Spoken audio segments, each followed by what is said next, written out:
the courts will take a look at the language of the document. And if it is clear that the plaintiff was not an intended user, and if it's clear that the plaintiff had no right to rely on the appraisal, then chances are the court is going to find for the appraiser defendant.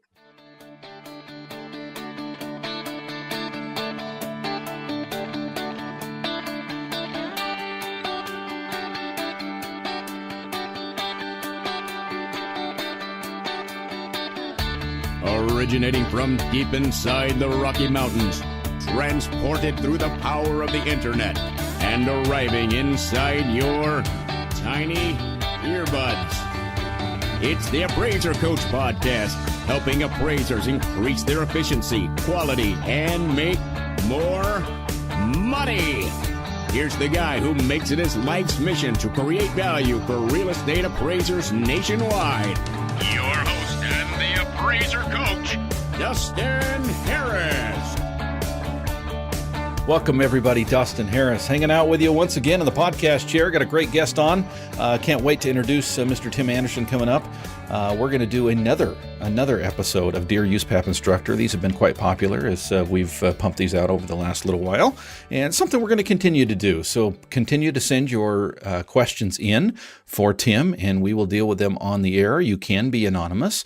In fact, the two that we have today, they said that we could use their first name, but they didn't want to use their last name, which is fine. No problem at all. We will hit their questions and get some great answers from Mr. Tim here in just a bit. First, want to remind you, of course, that we are sponsored by three great companies. Alamode, of course, is the software that I've been using to type up my appraisal reports for years and years. You should be as well. Go to alamode.com or call them at 800-ALAMODE. DataMaster is the program that allows you to download information directly from your MLS, from your tax records directly into your reports, no matter what type of software you are using. It will be compatible. DataMasterUSA.com. Go to datamasterusa.com. And finally, we are sponsored by OREP Insurance. OREP, of course, is the E&O. You got to have E&O, right? You might as well have the best. Go to orep.org. OREP.org is the address that you'll want to follow up with there. Well, as I mentioned, Mr. Tim Andersen out of Florida, great USPAP instructor at MAI, friend of mine. Welcome back to the program, Tim. Dustin, thank you. It is great to be with you again. And as always, my best, not only to your family, but all the listeners too. Thank you. Thank you. I have to give you some kudos here, Tim. Last week I had an individual reach out to me and ask me a question that frankly, I didn't know the answer to, which is not unusual, by the way. But I knew who would. I knew Mr. Tim Andersen would know, and I gave him your phone number, and literally within 20 minutes, he messaged me back, and he said, wow, Tim is a smart guy. Thank you so much for that contact. He really helped me. I don't know what you told him, Tim, but you got him snookered into. That's easy for you to say, Dustin. Exactly. We'll get it out here eventually. I can't even say the word, but you got him fooled or somehow. I don't know. I mean, you did something there. Well, I hope I helped him, and I hope I pointed him in the right direction on the right path. And thank you for sending me that contact. It's my pleasure to help. Well, I appreciate. My mommy told me to surround myself with smart people, and it would make me look smart. I think it probably does the opposite, but that's okay. I'll take it because to rub shoulders with you and others in this great profession is an honor. So, as you know, Tim, we've been doing kind of a new series, and I'm calling it series on purpose because this is something that we're going to do on a regular basis. It's been pretty popular so far. What I found was people reach out to me on a pretty regular basis. Appraisers reach out to me and they say, hey, Dustin, what about this? What about that? And, frankly, if it's business related, if it's, how do I improve my business? How do I make more money? How do I, streamline my business model? Hey, I can help them with that. But when it comes to USPAP, I'm a little bit timid when it comes to that. So I turn to people that are much smarter than me. Tim Andersen being one. And Tim, we've got a couple questions today in this series we're calling Dear USPAP Instructor. And so I'm just going to go ahead and dive right in with John's question, if that's okay.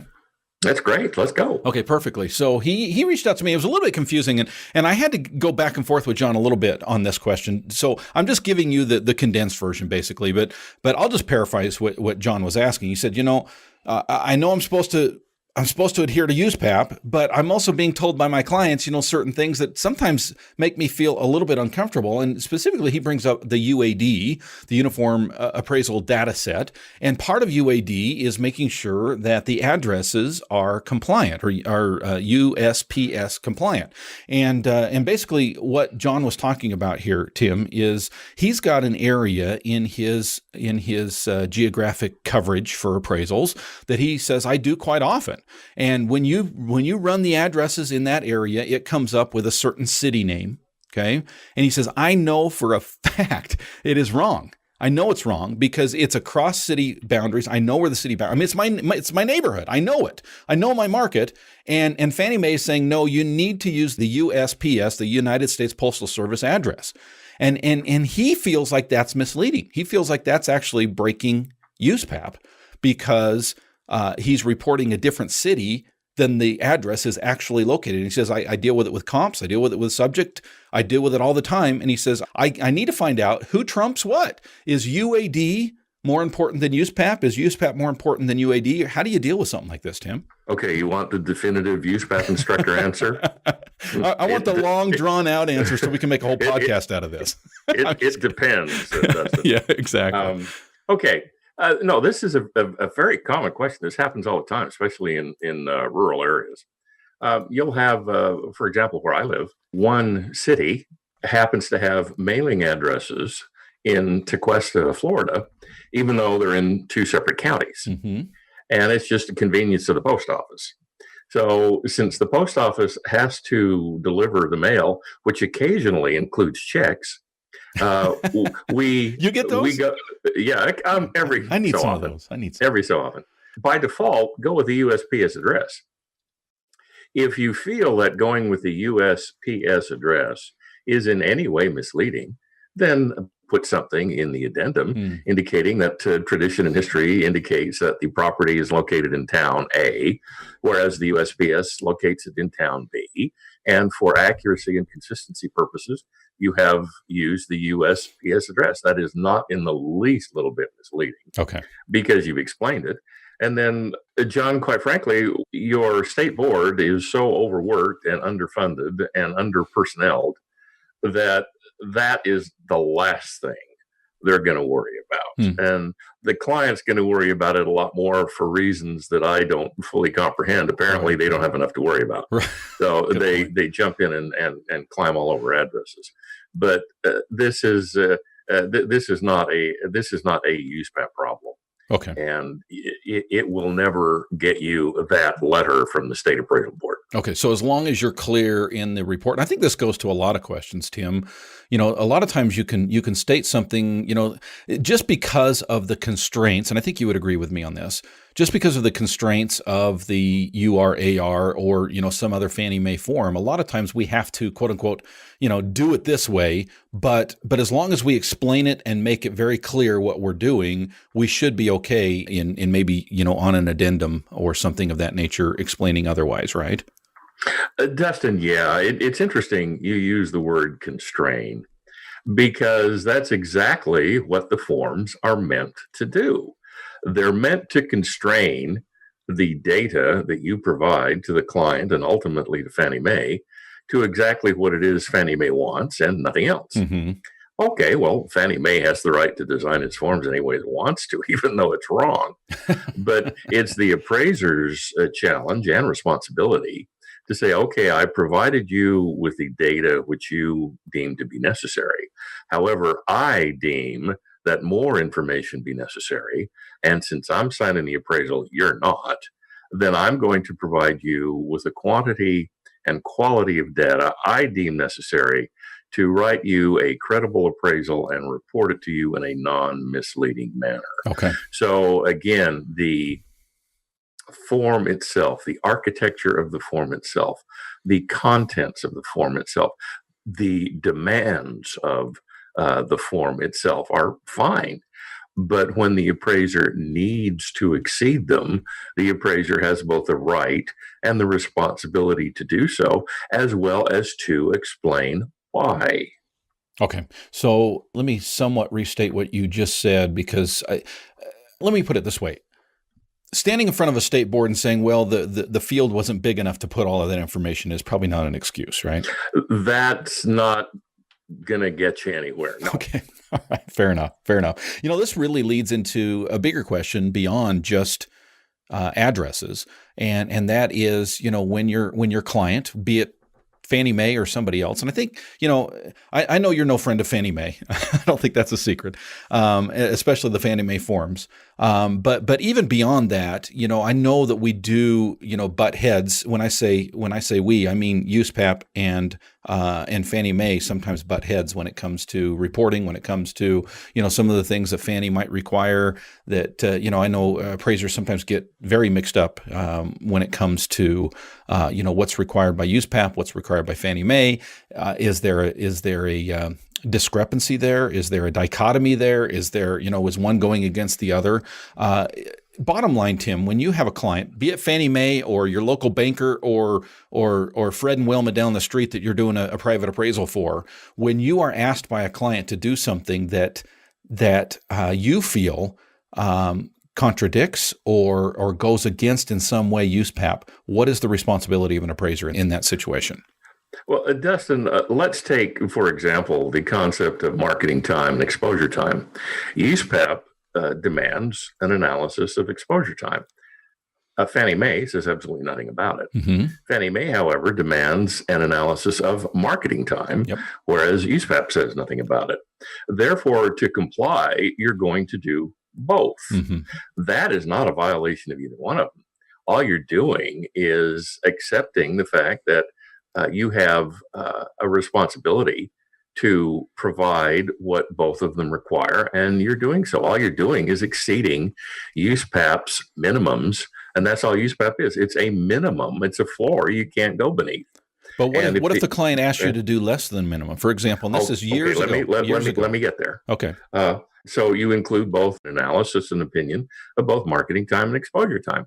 Now, USPAP does understand that occasionally you will have to do less than USPAP calls for, and that's called the jurisdictional exception.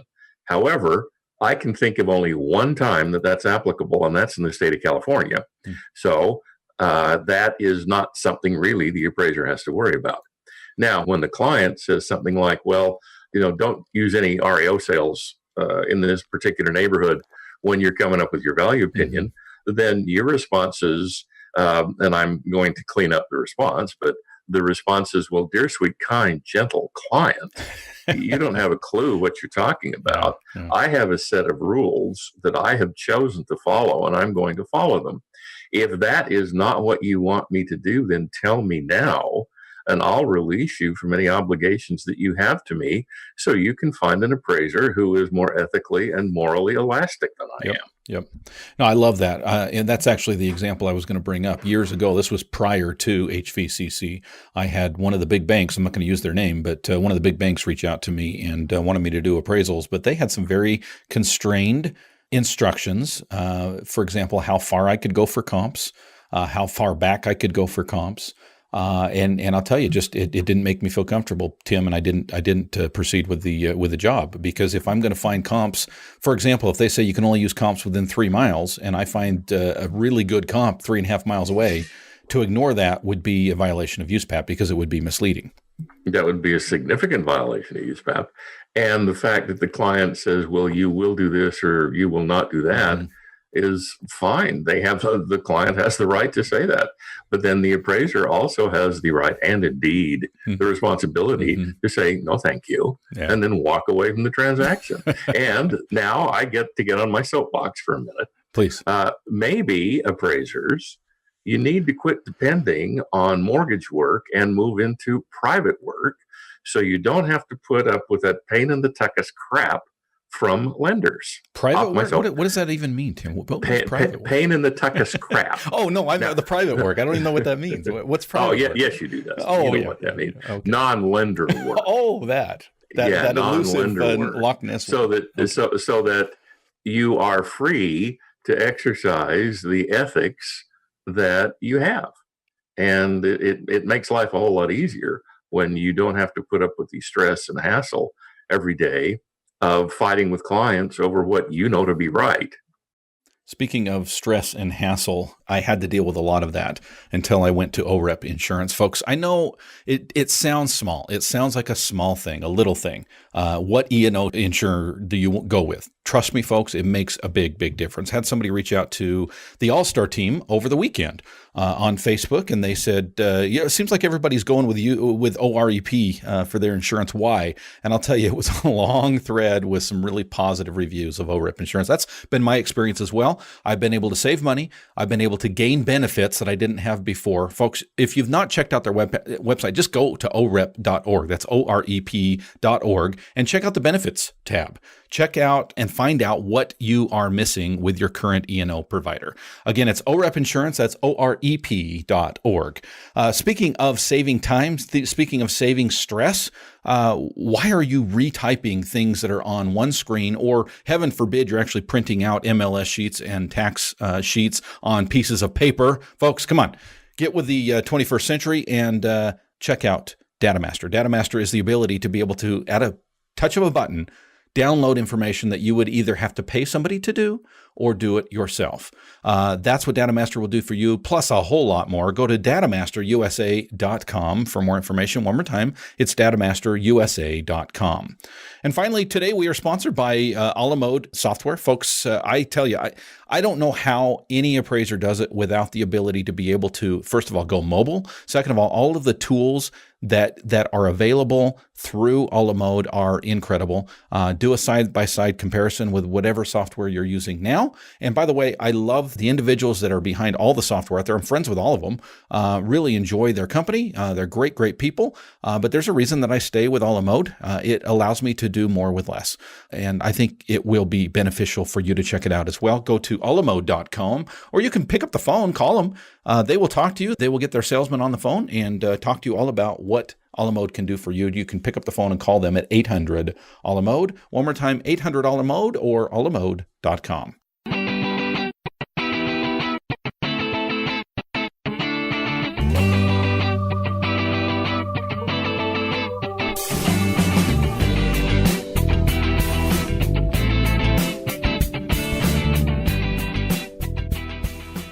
And we are back. We're talking with Mr. Tim Andersen, Dear USPAP instructor. Tim is out of Florida. Tim, let's pause here for just a second and talk a little bit about some of the things that you do. I know we alluded to it earlier that you're not really actively appraising much anymore, right? Dustin, no. I'm 66 years old, and and you look 20. I don't mind. I don't. Somebody tells me, you look great for an 80-year-old. I'm 66-year-old, and I've been in the appraisal business since the previous millennium. You had Mark Stockton on here recently, saying he started appraising in 1968. Well, I didn't start that early, but I started a long time ago, and I enjoyed it very much, but I've gotten to the point in my life where I didn't enjoy it. So I moved into something else. Yeah. And what I moved into is basically consulting with other appraisers and teaching USPAP and writing USPAP, stuff like that, which I enjoy very much. So that's what I do now. And appraisers, when they find themselves on the wrong side of that state board. I know they can reach out to you, even if they're not in Florida. And I know you've been very helpful to appraisers. How do they get a hold of you, Tim, if somebody ends up with that letter in their hand and those butterflies in their stomach? Okay. Dustin, thank you. My phone number is 561-635-5265. And my new email address, by the way, thanks to you, Dustin, my new email address is tim@theappraisersadvocate.com. That is so much easier to memorize than that one you had before. My old one, yeah. It's tim@theappraisersadvocate.com, and I'll be happy to work with you, consult with you, act as USPAP counsel. I'm not an attorney, so I can't act as legal counsel, and I do recommend that if you get that letter from the state, you do get legal counsel. But a lot of times, an administrative law attorney is accustomed to going before state boards but doesn't know anything about USPAP, right. Which is where someone who is familiar with USPAP can come in and be of a help to an appraiser. And that's where you come in, Tim. Thank you. That's where I come in. Yes, sir. Excellent. Okay. So speaking of USPAP, let's dive into our second and final question today. Well, it comes from Margie, and I'll just read the question. Margie says, who is required to adhere to USPAP? Appraisers for sure, yes, but what about realtors or bankers? I was asked to do something the other day by a lender that was not in compliance with USPAP. When I brought it up, the client said, well, those standards are not for lending, they're just for appraisers. And then she added, what? With exclamation point and question marks multiple times. And, it sounds like a crazy question, Tim, who is responsible or who's required to adhere to USPAP? And I think most appraisers would say, well, appraisers are, but when I first started appraising, I remember an appraiser I ran into, and I also butted heads with a lender. And the appraiser said to me, well, just remind them that USPAP is simply lending standards, and they need to adhere to them just as much as you do. What are your thoughts on that, Tim? Dustin, USPAP is written for appraisers, period, end of sentence.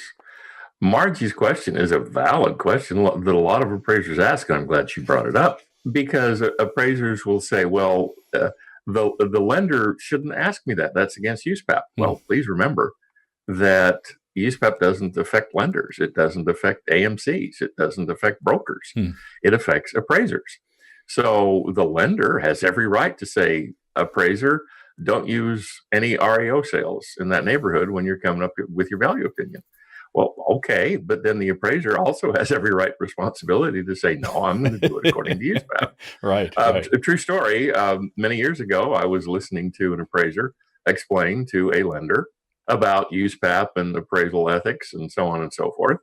And the appraiser related to me after the phone call. I could hear only, obviously, the appraiser side of the phone call.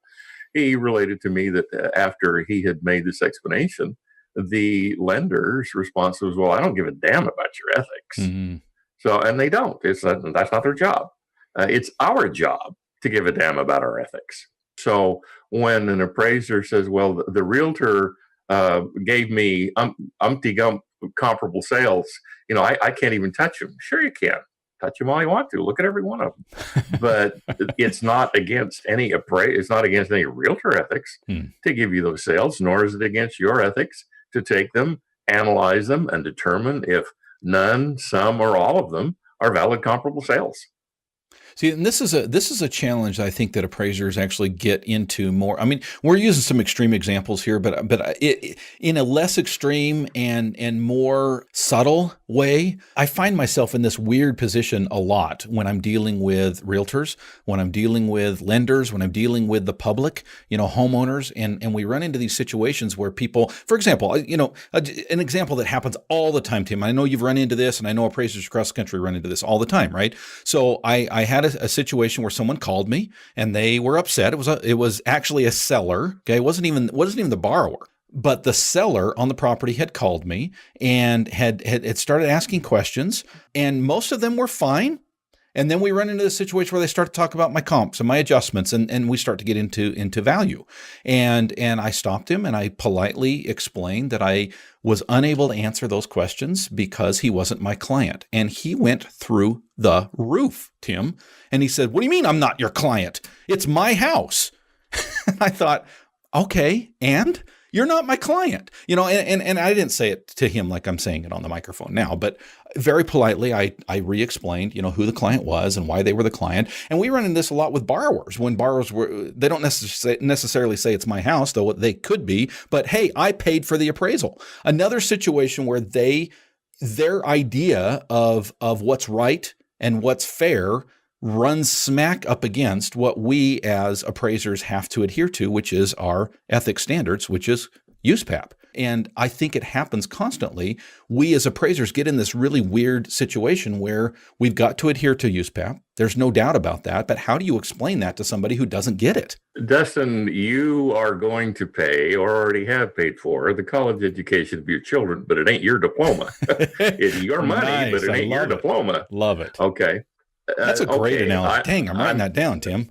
See this? This is my pen. This is my pen. Okay, This is my post-it right. note. Yep, I'm writing that down. College. Okay, all right. Dustin, let's look at it from strictly the appraiser's standpoint for a minute. The reason USPAP is written the way it is relative to confidentiality is an attempt to limit the appraiser's liability to anyone other than the client and the intended user.